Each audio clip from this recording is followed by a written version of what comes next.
Headline edition, July 8, 1947. The Army Air Forces has announced that a flying disc has been found and is now in the possession of the Army.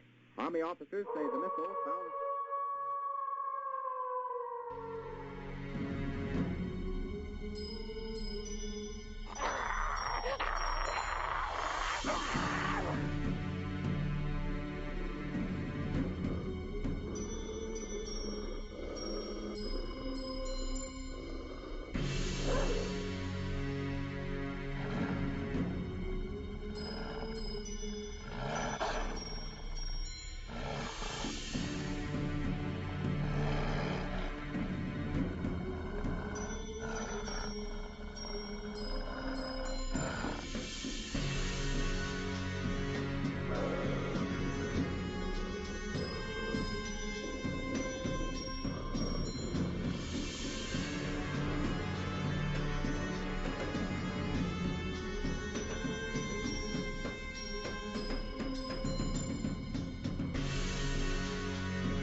From the studios of Blackwater Media in the city of Atlanta, it is time for another episode of the Shadowland Radio Show. I am your host, Dr. William Lester, and I want to thank you for joining us.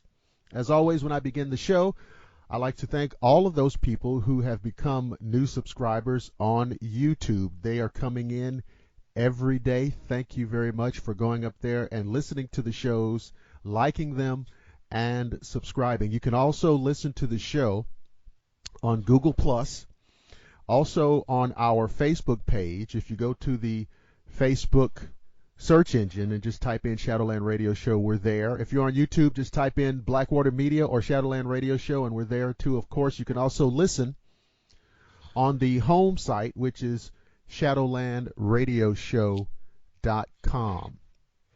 We have a return guest, a return special guest, who is named Annette Munnich, and Annette Munnich is an old friend, an old colleague, an old confidant.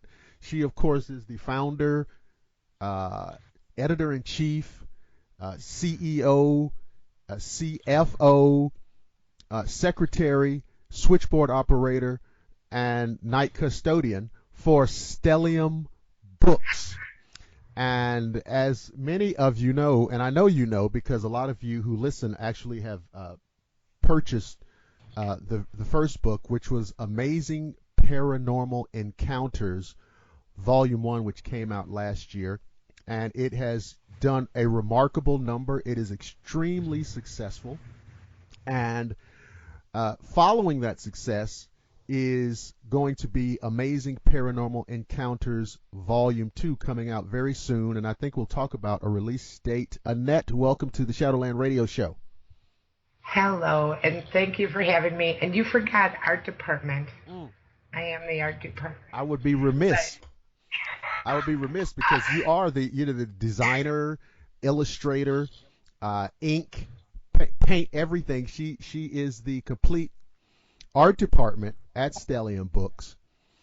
And so we're going to talk about these books. We're going to talk about, writers in general and getting yourself published and paranormal and all of these type of things. But Annette,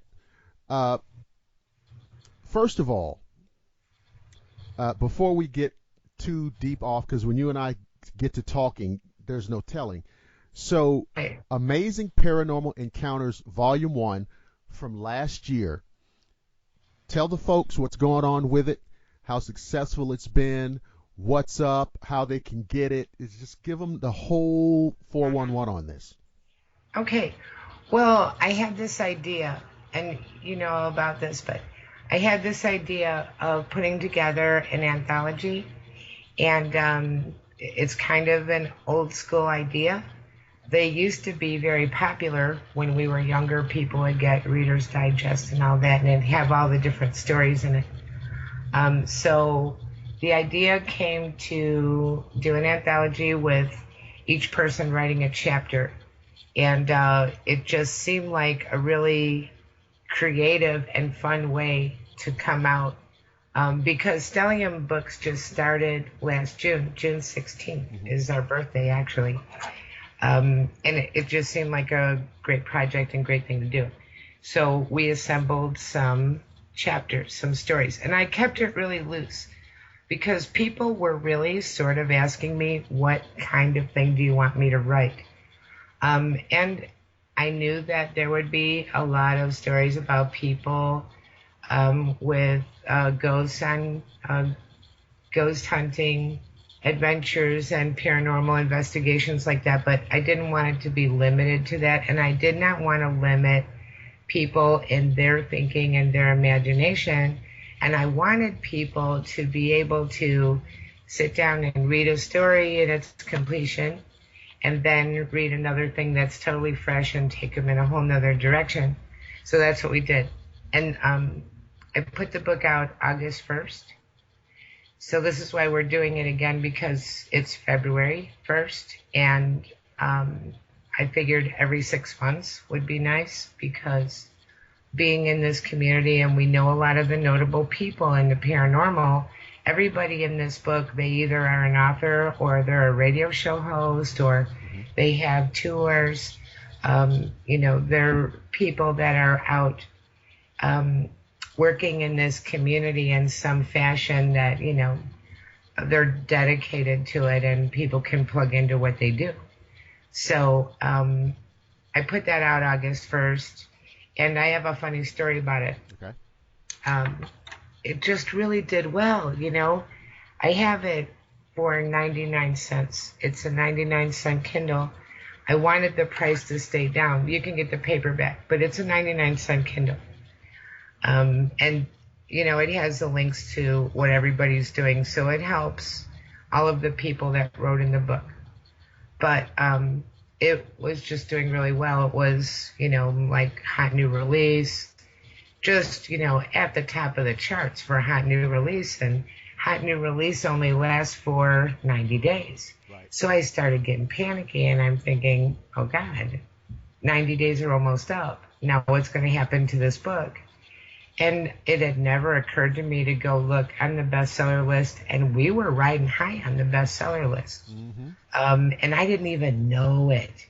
And I was like, oh, wow. So, we've been a bestseller on Amazon and Supernatural for, I know for sure, since October, but probably sometime before that had happened, and we were over there, and I didn't even know. For the longest time, we were top 10. I think today we're 9, 10, and 11. We usually still stay above 20. Right. On two lists, Unexplained Mysteries and Supernatural. And people still come across the book and they buy it and, enjoy the stories. It's got some really good reviews. It averages a 4-star review. Wow. And almost everyone says, love the stories, creepy, scary, chilling, which they really are. And I put the book together, so I know all of these stories inside and out, but very, very good. And they're good accounts, and all of the people in the book are 100%, real and legit and working in this field in some way, shape, or form. Right. So that's my funny story. I don't know how long it's been a bestseller because I didn't know it was a bestseller. I was watching the hot new release chart and then scared that it was going to fall through the cracks. And then lo and behold, it's like, we're over here and we're doing great. And it has stayed stable all the way through the Halloween season and the holidays and through January. And now here we are in February. We're coming out with another one. We have some of the same writers coming back, and we have some new ones.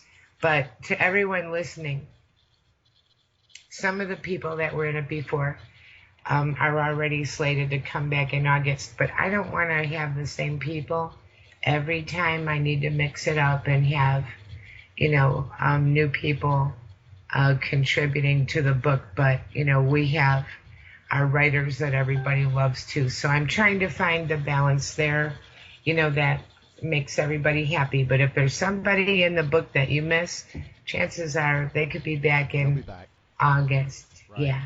And a lot of, listen, people, a lot of the contributing writers to volumes 1 and the upcoming volume 2, we've had on the show. Yeah. So you've heard a lot of these guys. Linda Marie Johnston, we've had Right. on. Connie Hall Scott, Richard Ruland, Right. Joni Mahan. We've had on Rick Keeber. Yeah. So we've had on Rod C. Davis, and Rod's story will be in volume 2. So we've had a lot of these folks on. Right. And so these will be people that you will have heard of in some form, shape, or fashion. And so volume 1 is like selling well as we speak. Right. And it's coming on the heels of the release of volume 2. Now, Annette, when are you looking to get volume 2 out? I have all the stories and I'm just putting them together. So I am looking at a release date before Valentine's Day, which I think will be nice. And we haven't mentioned yet that you are an author in volume 1 and an author again. I am. Coming back in volume 2. So there will be, and a lot of people, by the way, I love to ask this question. Okay. And people, it's funny, they don't want to put a review on your book on Amazon, but they'll send you a message and be like, whoa, I really love that. And I'll always say, what was your favorite story? What story did you think was scariest? Because I'm just curious.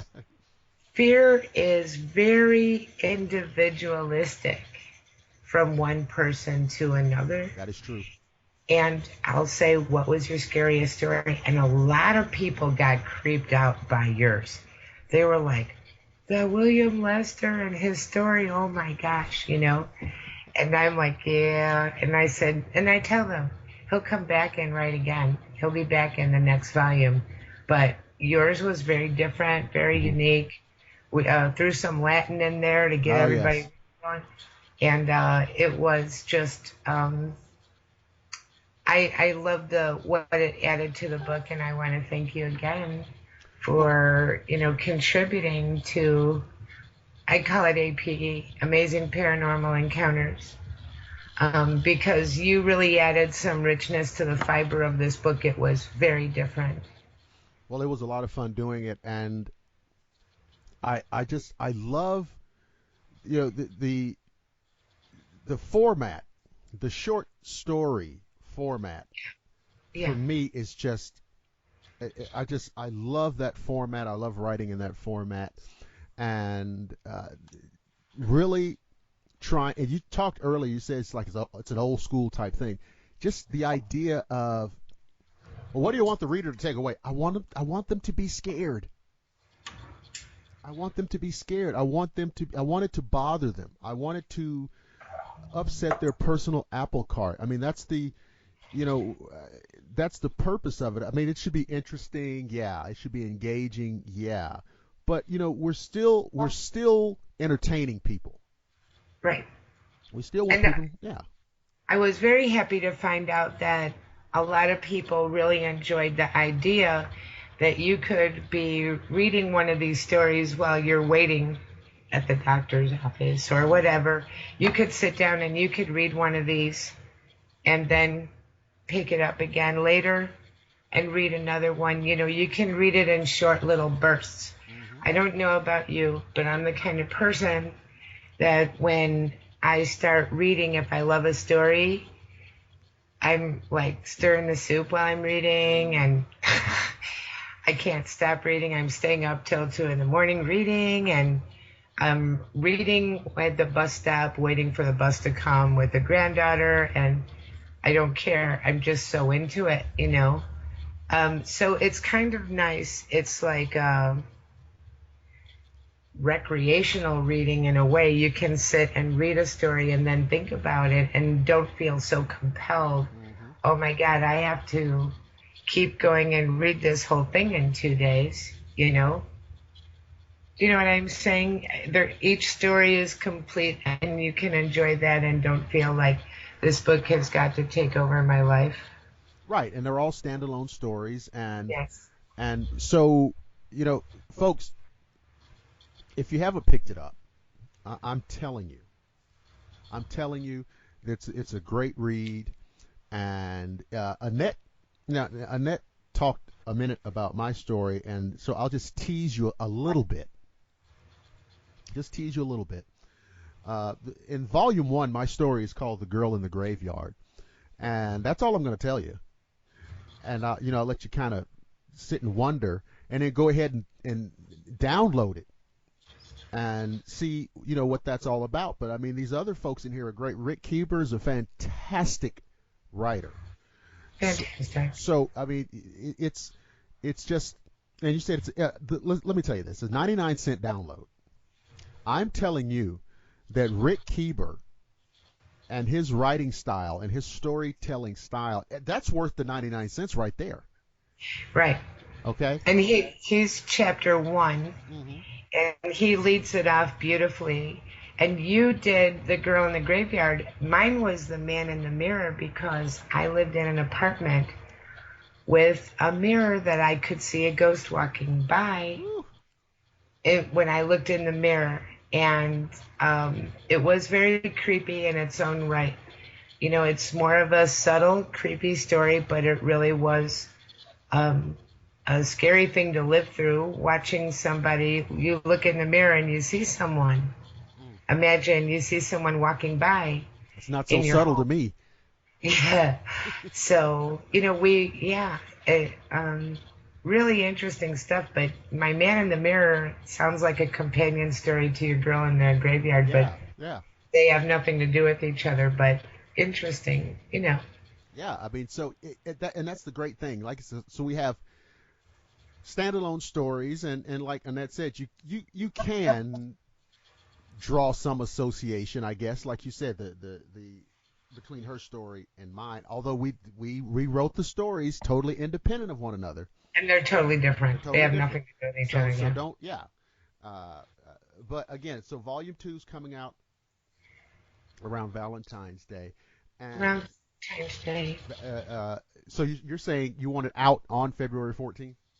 That's what I would love to do. Yeah, I should be able to have that done and out.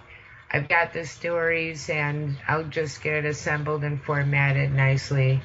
It may be out sooner. If I'm ready with it sooner, I'll put it on pre-order and then release it on the 14th anyway.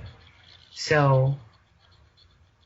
Well, and so, again, folks, this is one of those deals where, go to Amazon, because if you're on Amazon as much as I am, and I'm on it more than I even want to admit here, but it's certainly downloadable in the Kindle format. And did you say that volume 1 is available in paperback?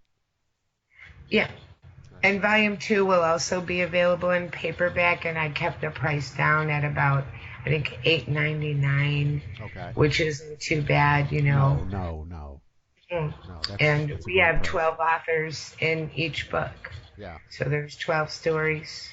So it's nice. So, last time you were on, we talked a little bit about, people wanting to be authors, people wanting to get published. A lot of people don't know what to do. A lot of people may not know the process. And so, you run a publishing company, and I know, because you told me, I know that people have approached you about getting their work published, and you have a rather finite amount of time that you can put. You can't publish everything that people bring to you. No, but I'm going to be expanding and getting more help, because this is what I love doing. Okay. And I don't really want to turn people away. But having said that, at this time, I do have a finite amount of time. But if I end up where I've got books lined up until Easter, then I can't do any more projects until after Easter, but I'm still talking to people about them. And that's still fast. Old school in the publishing world. Oh, boy. you would write, and then you would normally have to have an agent and go to the publishers, and they might hold on to your submission forever and never even tell you no. If they tell you yes, you're usually looking at another year before that comes out. Now, there's advantages to that, but it can be a difficult road. Having said that, self-publishing is also a difficult road. If you truly are self-publishing, meaning that now you are a one-man band, you have to make sure that it looks edited. Formatting is a headache that a lot of people don't even know. How bad formatting can get. It just doesn't sound that bad. It's like, formatting, okay, let's do that. Well, that can be difficult. You'll have these little glitchy things that keep happening, and the book keep getting kicked back, or you notice it and you don't want to release it that way, so you have to fix that. It can be kind of a headache. And then, of course, you need a nice cover. Oh, yeah. If you have a bad cover, that can hurt your book quite a bit. You just don't get the attention that you might have gotten with something a little bit more interesting with nice lettering, and you want it to look professional. You don't want to make it where it looks like a homemade jobber, So, well, Annette, I don't remember one day we were talking. I don't remember what you were doing, but you were doing some formatting. Yeah. And I crying? And it was just, I felt so sorry for you because you were just in a tizzy, and whatever I don't remember the details of it, but you were trying to do some formatting and it just wasn't working. And so I'm bringing it up just to say that there's a whole lot to this. I call it all the things that you don't even know that you don't know. Because for one thing, it would make it a lot easier for people and I do want to say before I start this that we are very fortunate to have the ability to self-publish or become a small publisher and go right to Amazon and go to Ingram, which is the standard for book retailers for the catalog that they order their books through, and Barnes & Noble, Nook, and things like that. But here's the thing. What people don't know, here's where the tears come in, the things that I didn't know either. Hey, I got this great, it looks fabulous, it's on Kindle. You go over to Ingram, and they don't want it formatted that way. That's no good now. No, it's a whole different thing. They have different specs. And each of these things along the line, you have to learn and adjust to so that you can have your book available on these different platforms. And I did not know that, but now I do. But when I went to a different platform and found out that my cute little book wasn't going to work anymore, and I'm like, oh no. And then I'm reading all this stuff and watching videos, and I ended up getting a program to help me with these conversions, which was money well spent. But that day that I was talking to you, I was doing something called nuclear reformatting. Nuclear. Listen to that. Nuclear reformatting. Nuclear reformatting. That's when you copy the whole book and paste it into a notepad, and it takes away everything. All you have is That's what sentences. It was. I mean, I thought about. I said, "Oh my God, notepad." Notepad, the whole book into a notepad and start reformatting from scratch. Everything is now the same size, the same font. The table of contents is all jumbled together. The paragraphs are not separated anymore. It's just one big long. And that took me, I've done that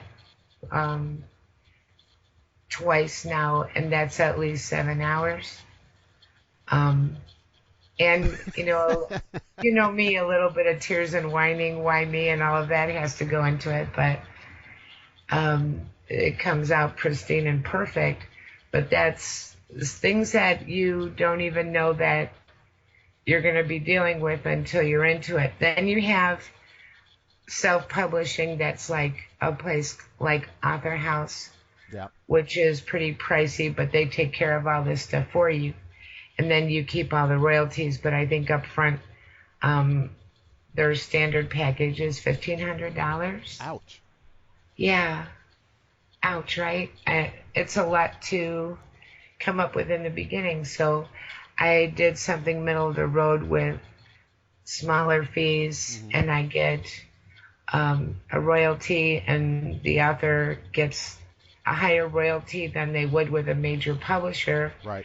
Of course, we don't have the budget for the advertising that they do, but I just tried to go right up the middle of the road and make something fast and workable. And you have a background in promotions too, so I mean, people know about this book. Yes. So that is now, folks. Now, all of the things that she's describing and the nuclear form. That's just that sounds crazy. You want to cry just when you hear the word nuclear, yeah, right? Yeah, because it's like 3, 2. This is just to get the book up to industry standards. Right. Okay. Before we talk about, are you selling it? This is just to get it up to industry standards. But now, so for some people out there who may have some misunderstandings of the business, tell them, why haven't you sent me a check for $50,000? So people don't understand that. Right. Well, here's this whole thing, the way I'm doing it.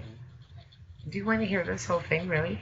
This whole thing, the way I'm doing it. After the $50,000 remark, you think the people don't want to hear this?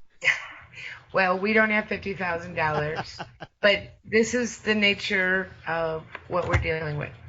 First of all, when you put a book out, and I think that this is discouraging to a lot of people, and it's discouraging to someone that would be willing to be a small publisher like myself, is there's so much work that goes in before there's any money, because you put the book out and it's brand new, and you're not going to get a nickel from that for a couple of months when royalties first start coming in.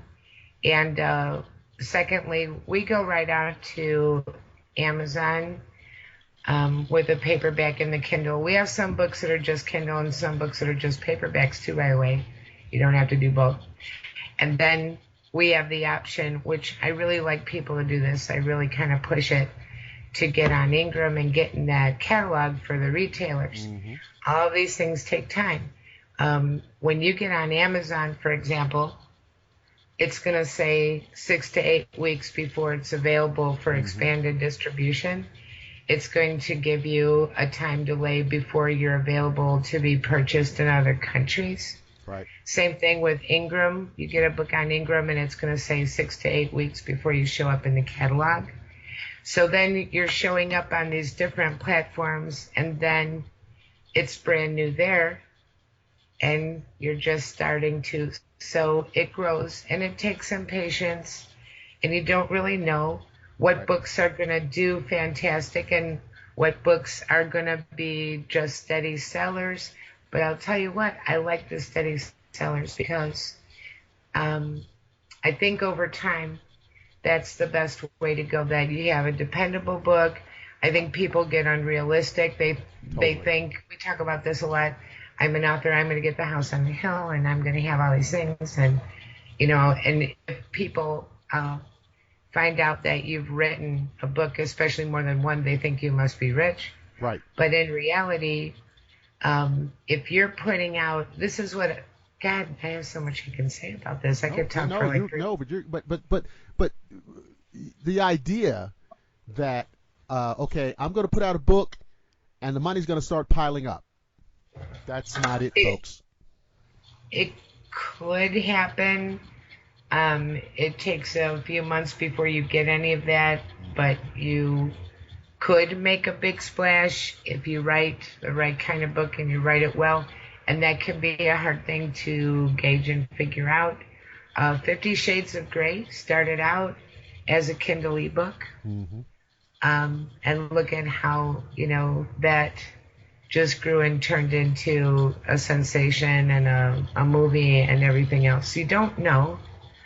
However, having said that, I have always encouraged, even before I was a publisher, when I worked as a publicist with authors, I encouraged them to write 2 books a year, 1 a year at the very least. Right. If they were with a major publisher, this gets a little confusing because their book is coming out that they submitted and got approved over a year ago. Right. And now they're 1 or even 2 books beyond that.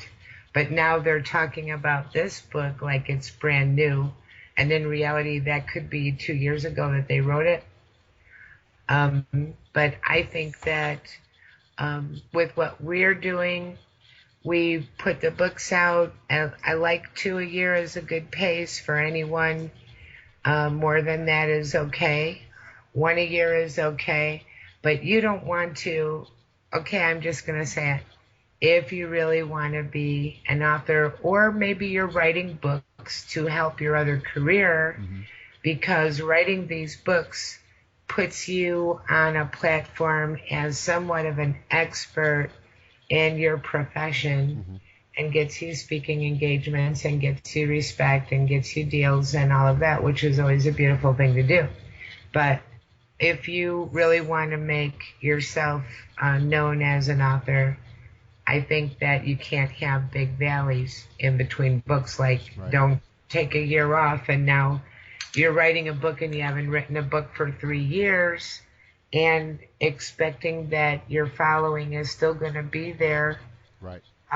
Because then it gets to be more like starting over. And very frankly, I think you don't look like you're that serious about it if you took that long in between. And see, this is very true, because you've got to do a lot in the social media entertainment arena to start ginning up a following in the first place. Number one, you've got to have some kind of presence in the social media universe to start getting some face recognition, some name recognition, or what have you.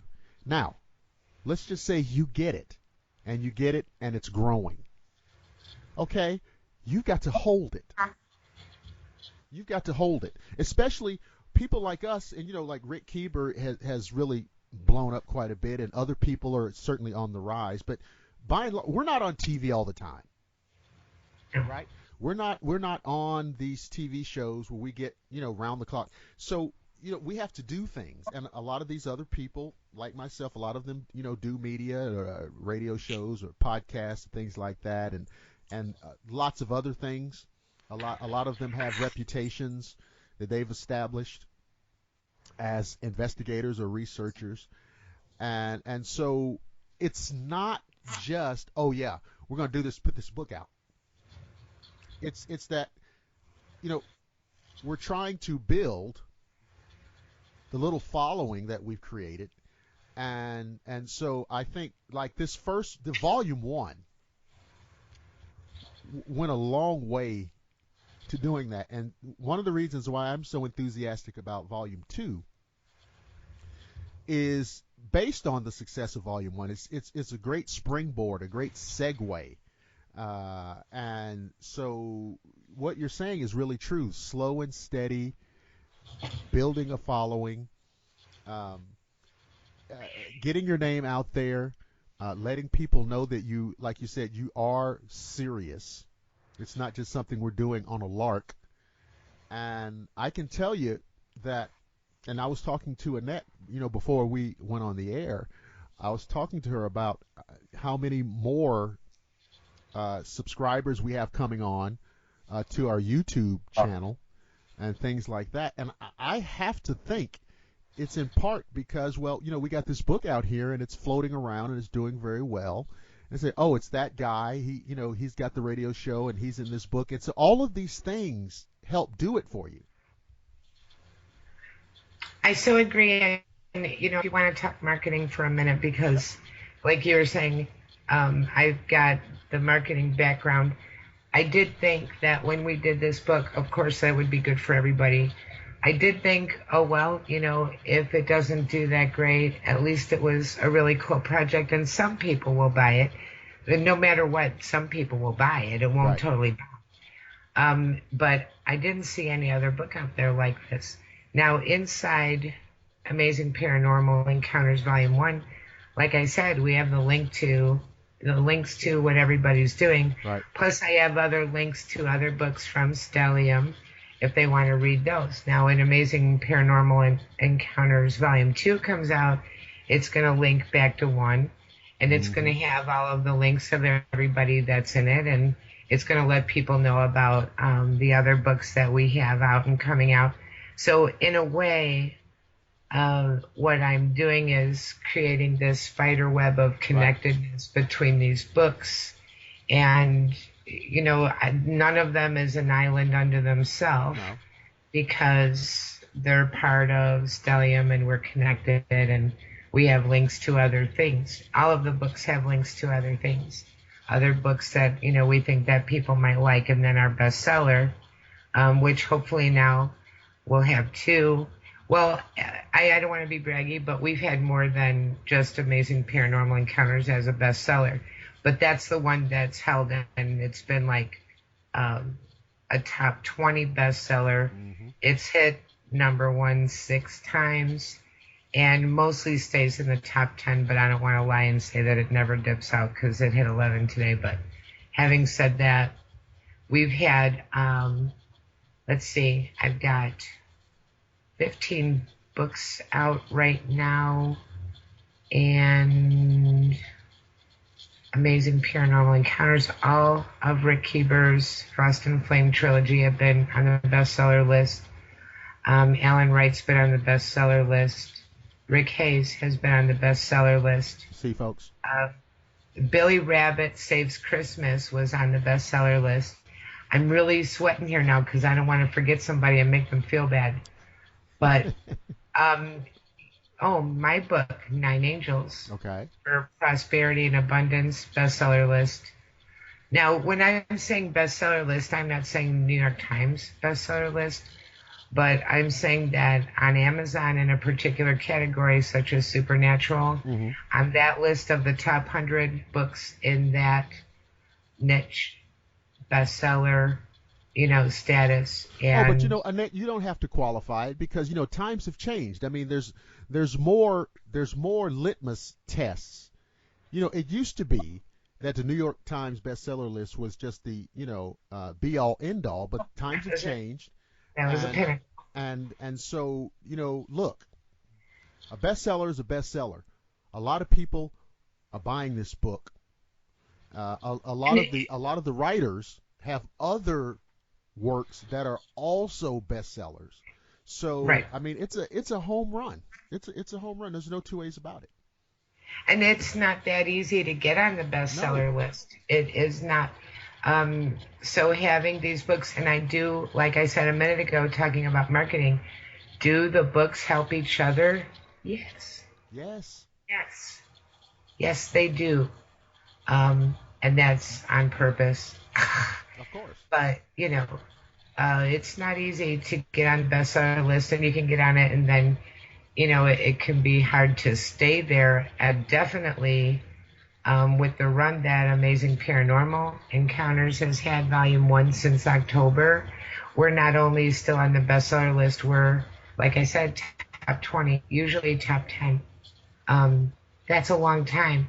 October, November, December, January, and now we're into February. Yeah, yeah. Am I proud of that? I'm definitely proud of that, and proud of everybody that wrote in that book, because you can say that I'm an author in a best-selling book. You really can. That's right. Because you are. And does that help your other projects? Sure it does. Well, again, like you said, trying not to be braggy, but, I mean, how can you not expect Volume 2 to do a big number. I mean, yeah. Okay. I expect Volume 2 to do a big number. Now, you heard but it, folks. I don't want to go out and be like, I always say, well, I hope it does as well as number 1, which is true. I do. I hope it does as well as number 1. Do I know for sure that it will? Well, no. No. Do I think that it definitely could? I break it down into percentages, and I think Volume 2 has an 80% chance of doing as well as Volume 1. Maybe more, but definitely I feel good about saying 80% chance. Because I think that people are enjoying what we're putting out, and like I said, we're putting the Kindles out for 99 cents. You can't beat it. Right. And it's just a great little read, and creepy as heck. I've had people tell me, people that have been in the field, in the paranormal community, a long time, that, and I laugh because they're like, Annette, I read the book. Oh, what'd you think of it? That book is creepy as hell. Oh, yeah, it is. To me, it's kind of like I laugh because I'm like, you're surprised by this? Isn't that the point? Right. Wasn't that the point? I mean, you've got all of these people, and I used to do radio, so I'll bring this up. Yep. I did radio for 4 years. I did not tell all of my stories on my radio show. No. I interviewed other people. I know that you have a lot of things that you never talk about on your radio show, because you're interviewing other people. But, here's a chance for all of these people that maybe you've heard of, maybe you've plugged into, and now you read about their experiences and see why they're doing what they do. Why is this person in the paranormal community for the last dozen years? What happened to them to so profoundly affect them to change their life in such a way with such dedication?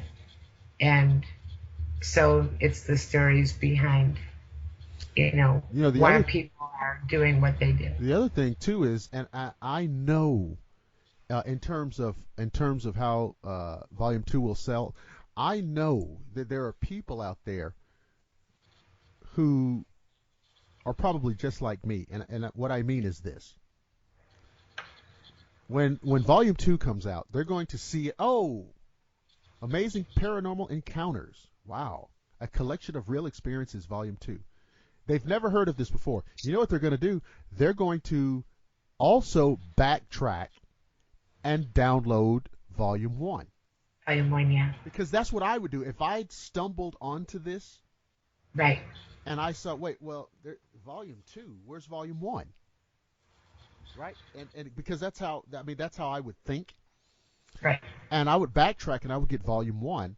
And so you're probably going to see a lot of rebound sales of Volume 1 predicated on the release of Volume 2, don't you think? This is what I'm hoping, that both volumes, of course, writing a series of books, well, I'm not writing the whole book myself, but releasing a series of books, each book helps the other book. It strengthens the other book. You have people that read the first one that are waiting for the second. You have people that stumble upon the second that want to read the first. Right. Now you have a group of people going, oh, there's going to be another one in August. Right. I mean, how many Harry Potter fans out there just have one book? Nobody. I mean, how many Lord of the Ring fans just have, okay, I'm just going to read the Two Towers. If you only have one, then you're not really a fan. That's right. That's right. So yeah, one has done well, but I think it'll do even more once 2 comes out. And now you created Stellium Books, and yes. So now you don't have to hit this too hard.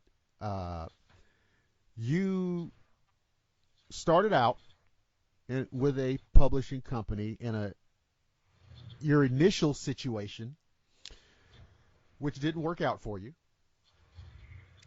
and you embarked and you struck out on your own on this thing. I did. And, I remember. I was talking to you, and I'm like, what should I do? And you're like, you can do this. Yeah, do it. Yeah, what do you do? Do it. And I'm like, whoa, this is enormous. You can do this. So, I would like all the readers to know you are really instrumental. And also, we are that close of friends to have talks like that where, this is the situation and, and that you would be saying, go for it. You're going to do great. You got it. You're going to do great. And I actually needed a little bit of encouragement because I realized, and I'll make this into something funny because it's sort of like radio. Right. When I started in radio, I did a show with other people, and I did the news, actually. Right. And the other people on the show got into a disagreement with the owner of the station, and he fired everybody but me. And imagine that. Then he's like, Annette, do your own show. And I'm like, I don't know. And I thought about it for about 6 months. Well, with this publishing, I draw a parallel because if I would have thought on my own, if the situation had not presented itself the way it did, which I don't want to get into a lot of detail, but no. If I would have thought on my own, you know what I want to do? I want to start my own publishing business, publishing and publishing services. Mm-hmm. Because people can get a cover from me and not go with me and stuff like that. I'll do that. I would still be planning it. I would still be saving for it. I would still be researching about it. I wouldn't have done anything yet.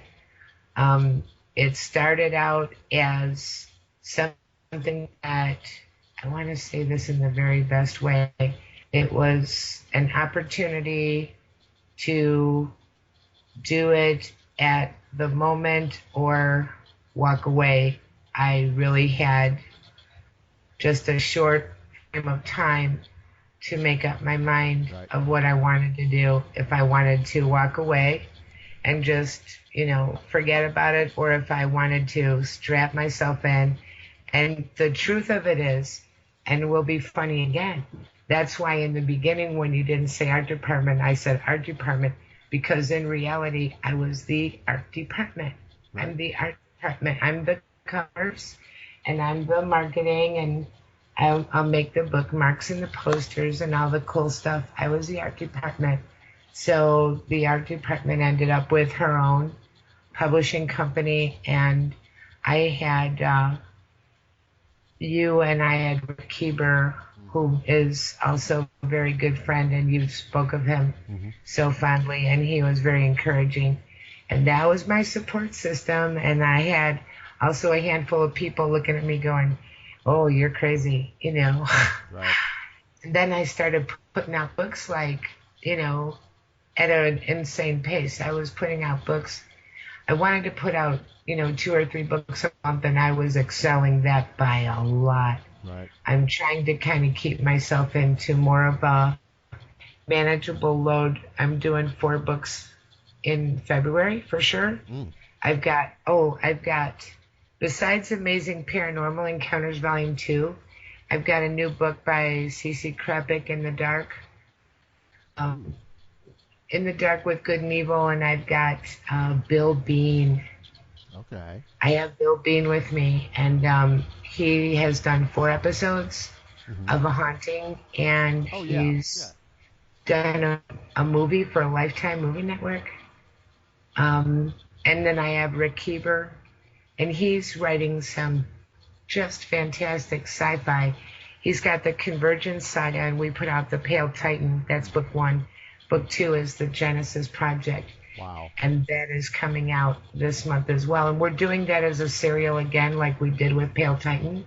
So what we're doing with that, and this is a little old school too, we put out 3 chapters downloadable on Kindle for 99 cents. Okay. And then at the end, we put the whole book out. But along the way, if somebody just wants to follow along and read the serial, we're putting them out like every 2 weeks. And they can read these great He's such a detailed writer. He's so good at bringing everything to life. The stories are just so good. Now, I have to say about Rick Keeper, since I'm talking about him. Okay. My uncle will be happy to hear this. He'll have to listen. Okay. My uncle is an avid science fiction reader, and he likes books from the golden age of sci-fi. Sure. And he talks about people like Isaac Asimov. And yes. my uncle read Rick Keeper's Pale Titan, and he was like, he can really write. This is good. And I love this. I feel like my uncle was somewhat of, a very solid and reputable opinion, because I think he's got 1,500 science fiction books. Well, let me tell you something. The old school science fiction guys, the old time readers, if he's talking about Asimov, let me tell you something. Those guys are hard to impress. Yes. Those guys, they've been reading Ray Bradbury and Robert Heinlein and Frank Herbert. Those guys are hard to impress because they've read the work of the giants of this genre. Okay? In the genre, yes. And so they are hard to impress. Science fiction is not easy to write. It's not easy to write, and it's not just about dropping in technical terms and describing technology that you can't even conceive. There's a lot more to it than that. And to write it with a flair of believability, and at the same time being entertaining, at the same time creating interesting characters and interesting situations. I mean, I could give you guys a tutorial on, in terms of science fiction, what to do and what not to do. And if you ask me how I know, I can tell you I've done it wrong. I've done all the wrong things already. All right, I've done, you know what I'm saying, Annette? I mean, I've done the stuff that you should not do in science fiction. And so you just don't do that anymore, right? I was very impressed when he told me that he was going to write a science fiction a series of books, because in my mind, to me, that seems a daunting task. Yeah. I would be a little intimidated by that for sure. And, I've not really read all the classics, but I've been exposed to a lot of science fiction movies and whatnot, and I get it, but I would have been really intimidated to pick up a project like he's doing, and he does it so well. I couldn't be more thrilled. So we have the Genesis Project, and that is coming out in February.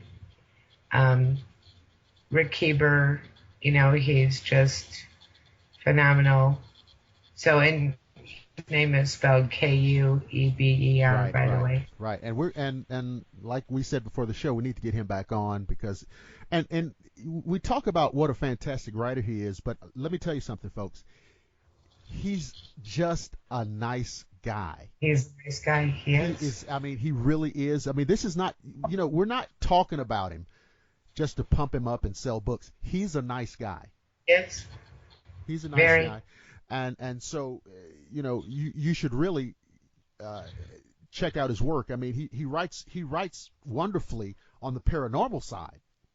Okay? Right. I mean, if you're just a paranormal fan, or unexplained phenomena or something like that, that Forever Ash thing is just, it's ridiculous.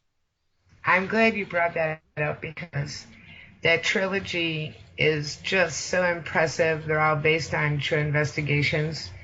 The Frost and Flame trilogy, and also the story that he wrote for Amazing Paranormal Encounters Volume 2 is actually the story behind Forever Ash. Not the pre-story, but the story around it, of things that are not in the book, because a lot of paranormal things happened. Right. Connected to that book and connected to the people around that book, including myself. I'm in his story. Oh, yes. Oh, I know. So, and Forever Ash, that just, it's such a good and creepy story, and every emotion that you could think of is in there. And it's about a little girl ghost named Ashley. But the story around the story, we'll say, is going to be an Amazing Paranormal Encounters Volume 2. And what you just brought up struck a chord with me, because it is so true. When you're writing about an experience, all right, you can write another story. You could write 2 or 3 other stories about that same event that were left out of the first story. Oh, yeah. And it just, it really struck a chord with me when you said it, because I started thinking in my mind, because if you were to write every single shred of every single thing in that one story, it would be too long for the Amazing Paranormal, it'd be a 50-page story. Yeah. Right? At least. So when you read these stories, folks, please realize that there are little bits and pieces that aren't there. And, well, maybe they'll be in a future volume. And so it's a fantastic thing all the way around. Now, here's the thing, folks. Go to StelliumBooks.com. Now, let me spell this out for you. It's STELLIUM, as in Mary, StelliumBooks.com. You can go over there and you can see all the stuff we're talking about. All of these authors that are there, especially Rick. See what's out, see what's coming out, and keep up on everything. If you are a writer and you're interested in getting published, or you need some publishing services, maybe you need some editing, maybe you need a cover design, or whatever it is, you need to go over there and see what Annette and Stellium Books can do for your project. It's everything you need. Especially, I know that she doesn't want to do exclusively paranormal. No. But, a lot of you who listen to the show are into that, or maybe someone who's a writer or anything like that. But it's StelliumBooks.com. Now, Amazing Paranormal Encounters Volume 1, out, bestseller, pick it up. Amazing Paranormal Encounters Volume 2, targeted for Valentine's Day. Yes. So you've got your work cut out for you. If you haven't gotten either one, Valentine's Day, you need to pick them both up. I want to mention one more thing. Yep. I don't know if we're almost done, but go ahead. I'm going to have a big book launch online event for Amazing Paranormal Encounters Volume 2 on February 28th, which is a Sunday.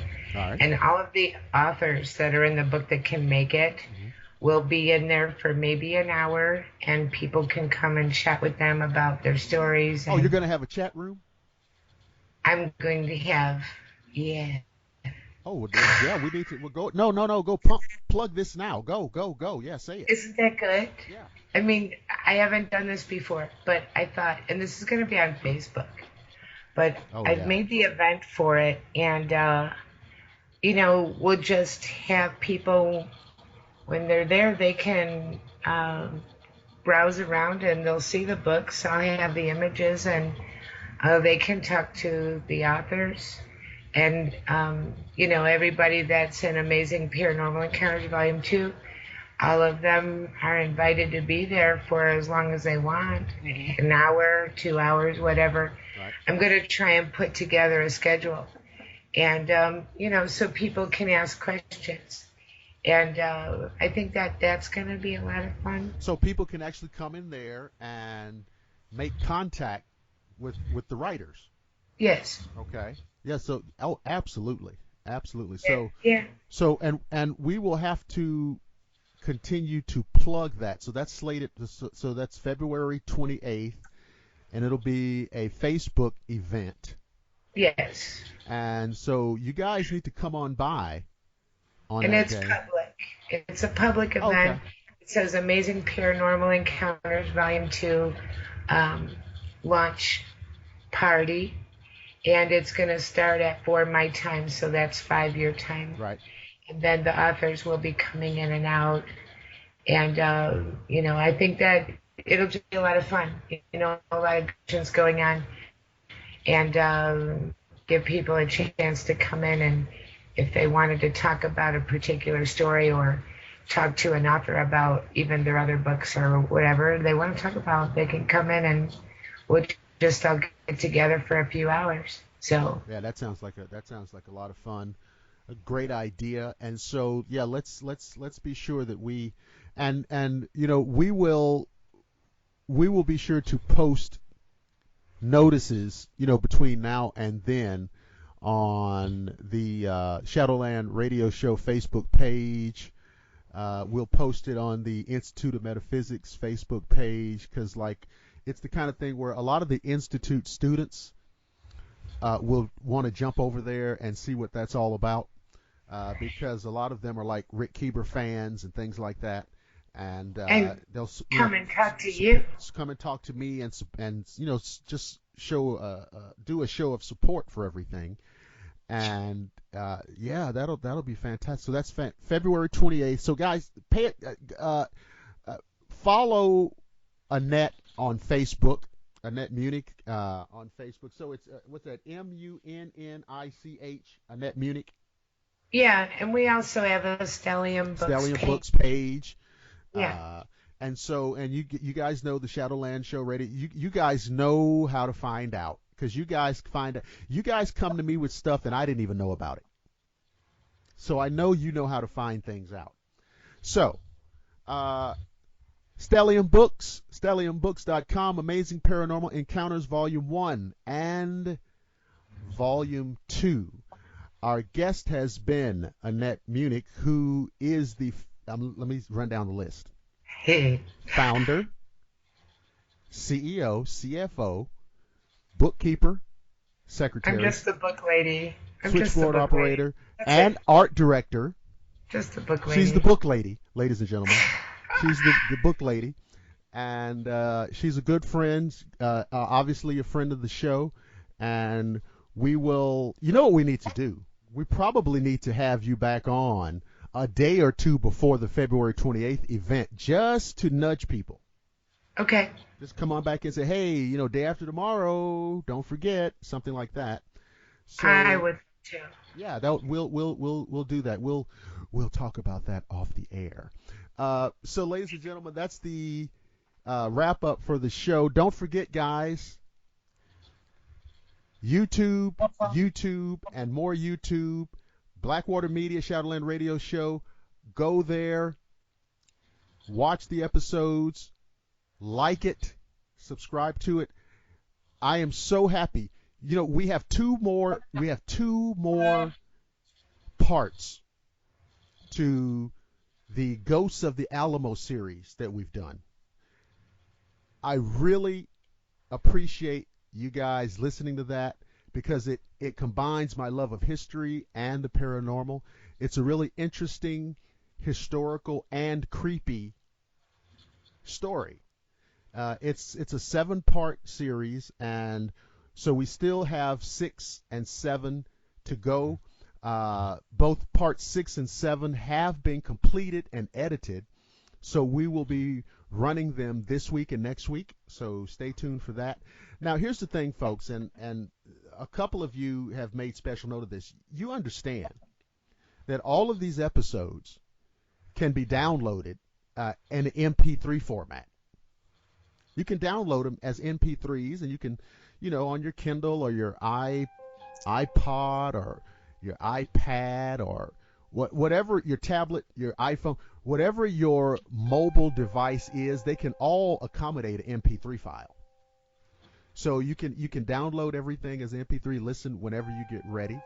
You can also, and it's downloadable from Facebook, from YouTube, from Google+, from ShadowlandRadioShow.com. So thanks for that. And until next time, I'll remind you, don't flip out or freak out or have a fit or go crazy, because I promise that I will see each and every one of you again on the flip side.